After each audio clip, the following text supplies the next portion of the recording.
Admiral Vex Prime of the Galactic Enforcement Division stared at the holographic display with what could only be described as absolute disgust. The blue-green planet spinning lazily before him represented everything wrong with the universe, a species so primitively violent that they still engaged in warfare using chemical propulsion and metal projectiles. Humans.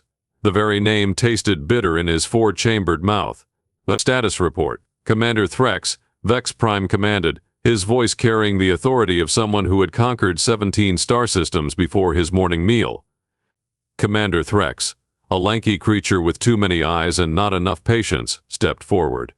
Sir, the human resistance continues to be annoyingly persistent.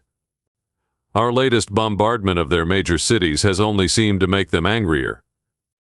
Angrier? Vex Prime's tentacles twitched with irritation. They should be surrendering. We have plasma cannons that can melt mountains. We have shields that can deflect their pathetic missiles. How are these hairless primates still fighting? The bridge fell silent except for the gentle hum of the ship's quantum processors. Every crew member knew better than to interrupt when the Admiral was having one of his episodes. Well? Vex Prime's voice rose an octave. Someone explained to me how a species that hasn't even mastered faster than light travel is giving us trouble. Sub-Commander Quillix, the ship's tactical officer, cleared his throat nervously. Sir, perhaps we should consider the depreciation protocol. The entire bridge crew turned to stare at Quillix, as if he had just suggested they surrender to a pack of space hamsters. The depreciation protocol was legendary throughout the galaxy, not for its effectiveness, but for its sheer creative cruelty. The depreciation protocol? Vex Prime's voice dripped with sudden interest. You mean the ancient strategy of giving conquered species completely useless weapons so they think they have a chance while we systematically destroy them? Exactly, sir. It's been used successfully on 43 different worlds. The psychological impact is devastating. They waste time and resources on worthless equipment while we prepare for the final assault. But Vex Prime's mandibles clicked together in what passed for a smile among his species. Brilliant. And I know exactly what useless junk we can give them. 3 hours later, in a small resistance bunker beneath the ruins of New Detroit, Colonel Jake Martinez was having the worst day of his military career. Which, considering the alien invasion currently reducing Earth to rubble, was saying something. Sir. Lieutenant Emma Foster burst through the reinforced door, her face flushed with excitement. You need to see this. Unless it's a miracle weapon that can punch through alien shields, I don't want to hear it, Martinez growled, not looking up from his tactical display, showing their dwindling ammunition supplies. Sir, it might be exactly that. The aliens, they're dropping weapons caches all over the planet. Martinez's head snapped up. What? That makes no sense. Why would they arm us? I don't know, sir, but Captain Williams found one of the drop sites about 10 miles north. The weapons are, well, they're weird. An hour later, Martinez stood in the makeshift armory, staring at the strangest collection of weapons he'd ever seen. They looked like children's toys designed by someone who had never actually seen a weapon before. Bright colors, odd shapes, and what appeared to be instruction manuals written in crayon. This one shoots bubbles, Sergeant Rick Thompson said, holding up a purple device that looked like a cross between a water gun and a disco ball. Actual bubbles. I tested it. And this one makes music, added Corporal Lisa Park, demonstrating a weapon that produced a cheerful melody when fired. It's like a kazoo had a baby with a laser pointer. Martinez picked up what appeared to be the most normal weapon in the bunch, a sleek black device with a comfortable grip. The manual, written in surprisingly good English, read, Quantum Entanglement Disruption Device. Warning, effects may be unpredictable. Side effects include temporal displacement, reality restructuring, and occasional existential crisis. Well, Martinez said with a laugh that bordered on hysteria, at least the aliens have a sense of humor about killing us. Back aboard the command ship, Vex Prime was practically vibrating with glee. How long until the humans realize their new toys are completely useless? Monitoring stations report they've already begun testing the weapons, sir, Threx reported. His initial scans show no energy signatures above level 1. They're essentially firing light shows and sound effects. Perfect. By the time they figure out they've been had, we'll have finished charging our planet cracker weapon. Prepare for Phase 2 of the invasion. Meanwhile, in the bunker, Martinez was discovering that the alien weapons were indeed useless. The bubble gun produced pretty bubbles that popped harmlessly against targets. The music weapon created lovely tunes but wouldn't hurt a fly. And the quantum whatever it was seemed to do absolutely nothing except make a soft humming sound. Sir Thompson said, "I hate to be the bearer of bad news, but I think we've been pranked by aliens." "No kidding," Martinez replied, then paused. "Wait, Foster, you said these weapons came with instruction manuals?" "Yes, sir. Very detailed ones, actually. Almost like they really wanted us to use them properly." Martinez frowned. In his 20 years of military service, he'd learned that when something seemed too good to be true, it usually was. But when something seemed too stupid to be true, it was often worth a closer look. "Thompson, try the bubble gun on that steel plate over there. But this time, read the manual first." Thompson picked up the colorful instruction booklet. "It says here to adjust the viscosity matrix to setting 7 and oh, this is interesting. It mentions something about molecular cohesion disruption. Just do it," Martinez ordered. Thompson followed the instructions carefully, adjusted several settings that looked like they belonged on a child's toy, and fired at the steel plate. The bubble that emerged was larger than before, almost perfectly spherical, and when it touched the steel, the plate dissolved. The entire bunker fell silent except for the gentle hissing sound of metal turning into component atoms. "Well," Martinez said after a long moment, "that's not supposed to happen." Across the resistance network, similar discoveries were being made. The music weapon, when properly calibrated according to its manual, could produce sound waves that shattered molecular bonds. The quantum device, after careful adjustment of its seemingly random settings, could phase solid matter out of existence. Dr. Sarah Mitchell, the Resistance's chief scientist, was examining the weapons with growing excitement and terror. "Jake, these aren't toys. They're the most advanced weapons I've ever seen. The aliens didn't give us junk, they gave us prototypes. But why would they do that?" Martinez asked. "Maybe they didn't mean to," Mitchell replied, her eyes gleaming with possibility. "Maybe someone made a mistake." High above Earth, Sub-Commander Quillix was having a very bad day. It had started when he received a priority message from Galactic Command questioning why he had requisitioned advanced prototype weapons for the depreciation protocol. It had gotten worse when he realized he had grabbed the wrong storage containers. And it had become a complete disaster when long-range sensors detected energy signatures that should have been impossible. "Sir," Quilk said, his voice barely above a whisper, "we may have a problem." "What kind of problem?" Vex Prime demanded. "The kind where I accidentally gave the humans our most advanced experimental weapons instead of the useless ones." The bridge was so quiet you could hear a pin drop. Or in this case, the sound of an admiral's career ending. "You did what?" Vex Prime's voice could have shattered glass. "Sir, the storage containers were nearly identical." "How was I supposed to know that Bay 94 contained prototype quantum disruptors and Bay 95 contained the toy weapons?" "Because there are signs. Big, bright signs that say danger and experimental, and do not give to primitive species." Down on Earth, the Resistance was quickly learning that their new weapons were far from useless. The bubble gun could dissolve entire buildings. The music weapon could level city blocks with precisely tuned frequencies. And the quantum device, once its operators figured out the correct settings, could make alien ships simply stop existing. "This is Griffin Base to all units," Martinez spoke into his radio.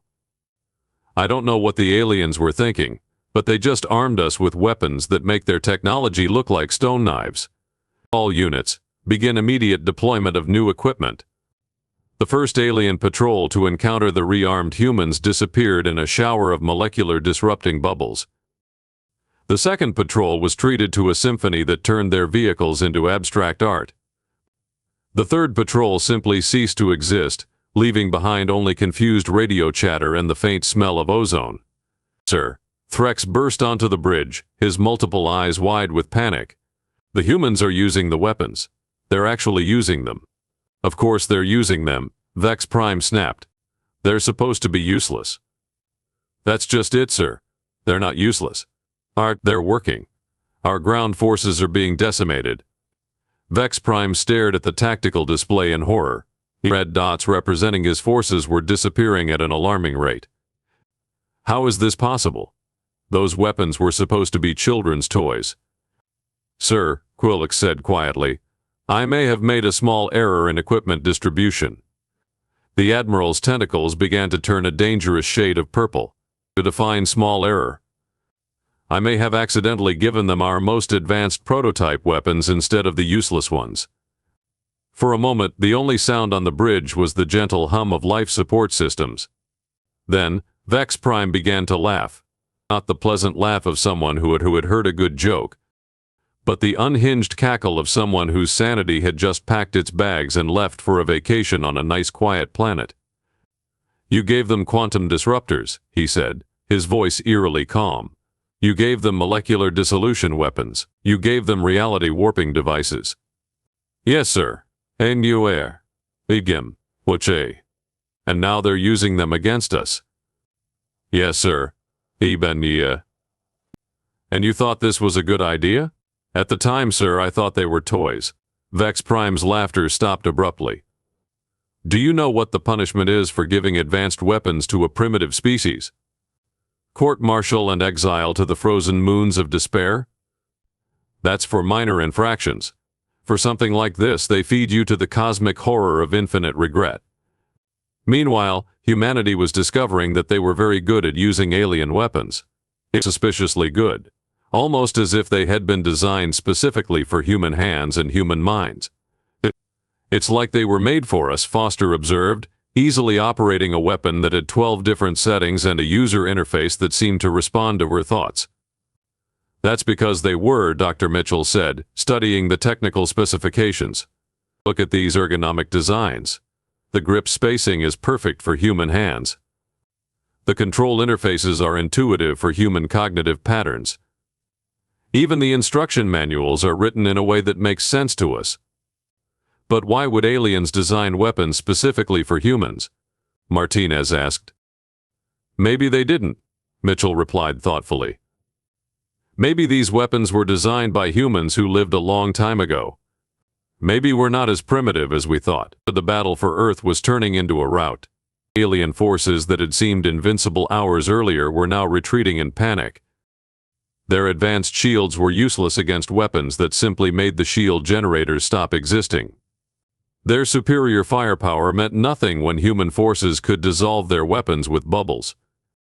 Sir Threx reported, his voice shaking, Ground Commander Zext is requesting immediate evacuation. His forces are down to 30% strength and falling rapidly. Evacuate them, Vex Prime ordered wearily. In fact, evacuate everyone. We're pulling back to orbital distance. Sir, what about the invasion? What invasion? We just accidentally gave the humans weapons that make our technology look like it was built by particularly stupid cave dwellers. The invasion is over. But sir, Galactic Command will want to know why we failed to conquer a primitive world. Vex Prime looked at his subordinate with the expression of someone who had just realized that his career was about to become a cautionary tale told at military academies across the galaxy. Threx, when you file your report, make sure you emphasize that this was Quillix's fault. Also, remind them that the depreciation protocol clearly states that weapons should be confirmed as useless before distribution. And if they ask why we didn't double-check, tell them we were overconfident. It happens to the best of us. Down on Earth, the Resistance was watching alien ships withdraw with a mixture of elation and confusion. Are they leaving? Thompson asked, not quite believing what he was seeing. Looks like it, Martinez replied, though I have no idea why. We've barely scratched their main fleet. Maybe they're planning something bigger, Foster suggested. Or maybe, Dr. Mitchell said with a smile, they just realized they made a very big mistake. As the alien fleet disappeared into the depths of space, humanity began to examine their unexpected gifts more closely. The weapons were not just powerful, they were revolutionary. The technology contained within them was centuries ahead of anything Earth had produced, yet somehow perfectly adapted for human use. Jake Mitchell said, her voice filled with wonder, I think we need to reconsider everything we thought we knew about human history. What do you mean? These weapons aren't just advanced. No, they're familiar. Like we've seen this technology before, used it before. What if humans didn't evolve on Earth? What if we came from somewhere else, and these weapons are reminders of what we once were? Martinez stared at the quantum device in his hands, suddenly seeing it not as an alien gift, but as a homecoming present from a past he had never known existed. You're saying we're not from Earth?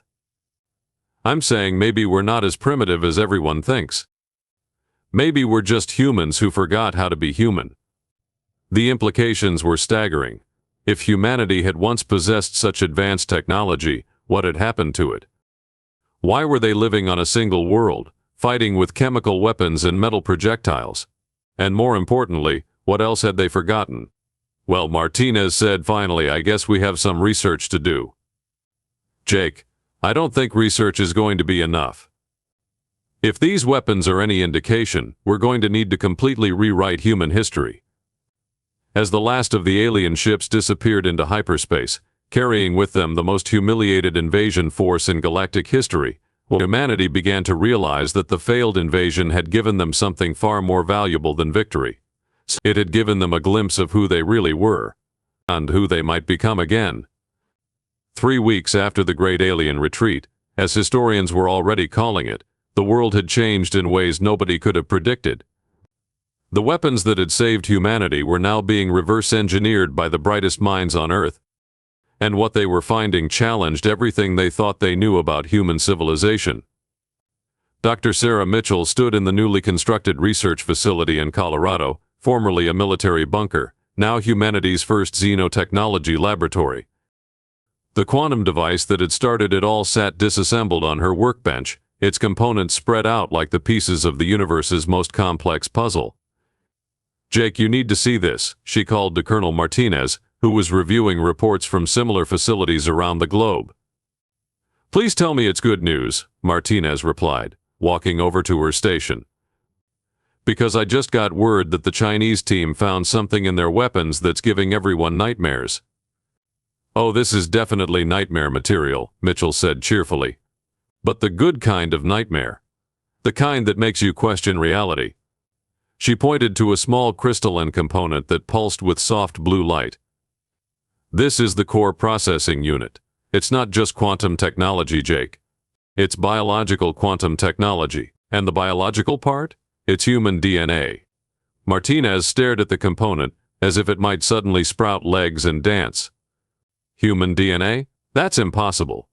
We just got these weapons 3 weeks ago. That's what I thought too. But look at this. Mitchell pulled up a holographic display showing complex genetic sequences.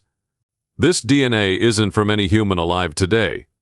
It's older, much older, and it's been modified in ways that shouldn't be possible with current technology. How much older? Carbon dating suggests around 50,000 years, or take a few millennia. Martinez felt his worldview crumble and rebuild itself in the space of a heartbeat. You're telling me that humans had this technology 50,000 years ago? I'm telling you that someone with human DNA had this technology 50,000 years ago. Whether they were our ancestors or, she paused, clearly wrestling with the implications, or whether we're their descendants is still up for debate. Across the facility, other research teams were making equally disturbing discoveries. The bubble weapons core contained microscopic engravings in a language that looked suspiciously like ancient Sumerian, if ancient Sumerian had been written by people who understood quantum mechanics. The music weapons' harmonic resonators were tuned to frequencies that matched human brainwave patterns with impossible precision. Dr. Mitchell, called out Dr. James Wright from the linguistics team, we've translated another section of the weapon documentation. You're not going to like this. Hit me with it, Mitchell replied, already bracing herself for more impossible revelations. The instruction manual for the quantum device contains a message. It says, "To our children who forgot the stars, remember that home is not a place but a people. The guardians sleep, but they will wake when the family is threatened." The laboratory fell silent, except for the hum of alien technology being dissected by human hands. "Guardians?" Martinez asked quietly. "That's not the best part," Wright continued. "The message is signed. It's signed by someone calling themselves the first captain of the Terran Stellar Navy." "The what now?" "Terran Stellar Navy. Earth's Space Navy, which according to our history books, doesn't exist." Meanwhile, in the depths of space, Admiral Vex Prime was having a very different kind of revelation. The emergency meeting of the Galactic Enforcement Division had been called to address what military historians were already calling the most catastrophic intelligence failure in galactic history. "Let me understand this correctly," said Supreme Admiral Crex 9, his voice carrying the weight of someone who had conquered entire star systems before breakfast. "You invaded a primitive world, got your rear ends handed to you by bubble guns, and now you're telling us that this primitive world might not be primitive?" "Sir, with respect, the evidence is mounting that Earth may be a forgotten colony world," Vex Prime replied, trying to salvage what was left of his career. "Our xenoarchaeology teams have found traces of advanced technology dating back tens of thousands of years." "Forgotten colony world?" Crex 9's tentacles writhed with what might have been amusement or rage. "None of whom?" "That's the problem, sir. We don't know. The technology doesn't match any known galactic civilization. It's completely unique." Sub-Commander Quillix, who had been quietly hoping everyone would forget about his role in the disaster, suddenly spoke up. "Sir, what if it's not a colony world? What if it's something else entirely? Such as? Materias. What if Earth is a quarantine world, a place where dangerous beings were contained?" The bridge fell silent as the implications sank in. If Earth was a quarantine world, then the Galactic Enforcement Division had just released whatever had been contained there. And based on how quickly the humans had adapted to advanced weapons, whatever had been contained there was very dangerous indeed. "Sir," Threx said nervously, "long-range sensors are detecting unusual energy signatures from the Earth system. Multiple sources, all previously inactive." "Just define unusual," Crex 9 commanded. "Sir, they appear to be massive artificial structures powering up after extended dormancy. The energy output is concerning." Back on Earth, humanity was discovering that their planet held more secrets than they had ever imagined. The weapons had somehow activated dormant systems buried deep beneath the surface, systems that were now coming online after millennia of slumber. "Jake, we have a problem," Mitchell announced, her voice tight with barely controlled excitement and terror. "The quantum resonance from the weapons has triggered something big. Really big." "How big are we talking?" Martinez asked, though he was beginning to suspect he didn't want to know. "Antarctica-sized big. There's a massive structure under the ice sheet, and it's waking up."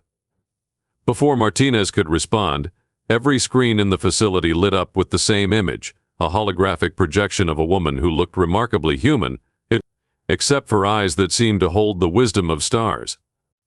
"Greetings, children of Terra," the projection said, her voice carrying across every communication system on the planet simultaneously. "I am Captain Elena Vasquez, first of the Terran Stellar Navy, guardian of the sleeping fleet. You have awakened us with the old songs and we have heard your call." The world stopped.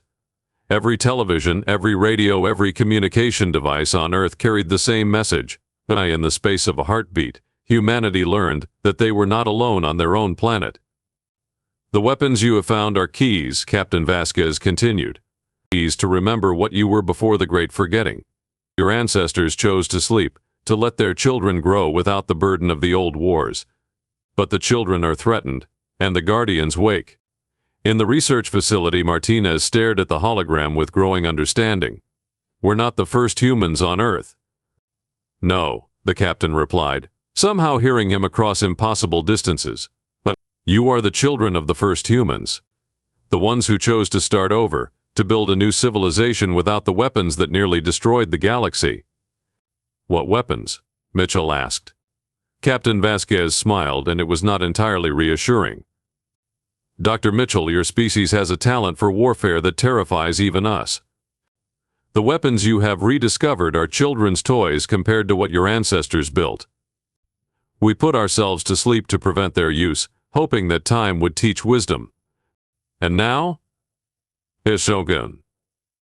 Now external threats have forced our awakening. The Galactic Enforcement Division is not the true danger. They are merely the advanced scouts of something far worse. In space, Admiral Vex Prime was learning exactly what far worse meant. His sensors had detected massive energy signatures moving through hyperspace, converging on the Earth system. Ships that dwarfed his own fleet, carrying weapons that made his plasma cannons look like flashlights. Sir Threx reported, his voice shaking, "We're receiving a transmission from the approaching fleet. They're identifying themselves as the Void Hunters." Vex Prime's blood turned to ice. Every child in the galaxy knew stories of the Void Hunters, the ancient enemy that had driven countless civilizations to extinction. They were supposed to be myths, legends told to frighten young cadets. "Put them on screen," he ordered. The image that appeared made every being on the bridge instinctively step backward. The Void Hunter was a creature of nightmare, all sharp angles and hungry darkness, with eyes that seemed to devour light itself. "Small fleet," the creature spoke, its voice like grinding metal, "you have awakened the sleepers. This is fortunate. We had lost their scent millennia ago." "What do you want?" Vex Prime managed to ask. "What we have always wanted. To finish what we started. To complete the harvest of the species that dared to resist us." The transmission ended, leaving the bridge in stunned silence. Vex Prime realized with growing horror that his botched invasion had not only failed to conquer Earth, but had awakened something that might destroy the entire galaxy. On Earth, Captain Vasquez was explaining the situation to a world that was rapidly running out of impossible things to accept. "The Void Hunters are drawn to advanced technology," she said. "They consume civilizations that grow too powerful, too quickly. Your ancestors fought them to a standstill 50,000 years ago, at the cost of most of human civilization. And now they're coming back?" Martinez asked. "I never left. They have been waiting, searching for any sign that we had survived. Your use of the weapons has given them that sign. So this is our fault?" "No, Colonel Martinez. This is war. And war was inevitable. The question is whether humanity will face it as scattered children or as the unified species your ancestors were." Around the world, massive structures were rising from the depths of oceans, breaking through mountain ranges, and emerging from desert sands. Ships that had slept for millennia were stretching mechanical limbs and powering up weapon systems that had been designed to fight gods. "How many ships do we have?" Mitchell asked. 12,000 active vessels in the sleeping fleet," Captain Vasquez replied. "Crews of volunteers from the Guardian population, plus space for 10 million humans who wish to remember their heritage." "And the Void Hunters?" "Unknown. When we last fought them, they had consumed 17 galaxy clusters. They may have grown stronger. The impossible was happening. Earth was revealing itself to be not a backwater world, but a fortress that had been waiting for the right moment to wake up. And that moment was now." "What do you need from us?" Martinez asked. "Choose, Colonel.